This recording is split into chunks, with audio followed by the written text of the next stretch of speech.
Io ieri mi sono nuovamente sentito offeso e la memoria di Giulia umiliata. Gino Cecchettin, che aveva finora scelto di non fare valutazioni sui contenuti del processo a carico di Filippo Turetta, ha affidato ai social un breve ma pesante commento all'arringa del difensore dell'assassino reo confesso della figlia.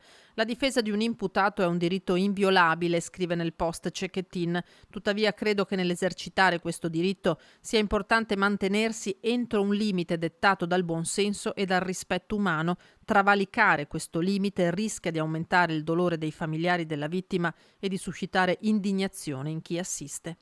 Offensivo, umiliante cercare di convincere la Corte che Turetta non abbia pianificato tutto, come sostenuto da Caruso, dichiarazioni dell'imputato alla mano. In quel momento nella mia testa non era qualcosa di definitivo.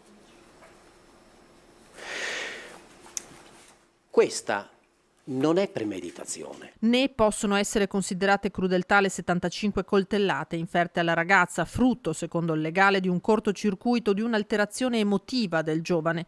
Per l'avvocato neppure l'accusa di stalking reggerebbe. Attenzione a non cadere nel populismo, l'avvertimento di Caruso: Turetta non è Pablo Escobar. L'ergastolo è ormai da molto tempo ritenuto una pena inumana e degradante. Tesi, parole, stralci di frasi che 24 ore dopo spingono Cecchettin a pubblicare il suo pensiero, poche righe in carattere bianco su sfondo nero, per difendere la memoria di Giulia, umiliata dalla difesa del suo assassino, rompere il silenzio e dire di essere stato offeso, nuovamente offeso, ferito non solo da quanto subito l'11 novembre di un anno fa, ma da quel limite che la difesa avrebbe oltrepassato nell'intento di salvare l'imputato dal carcere a vita.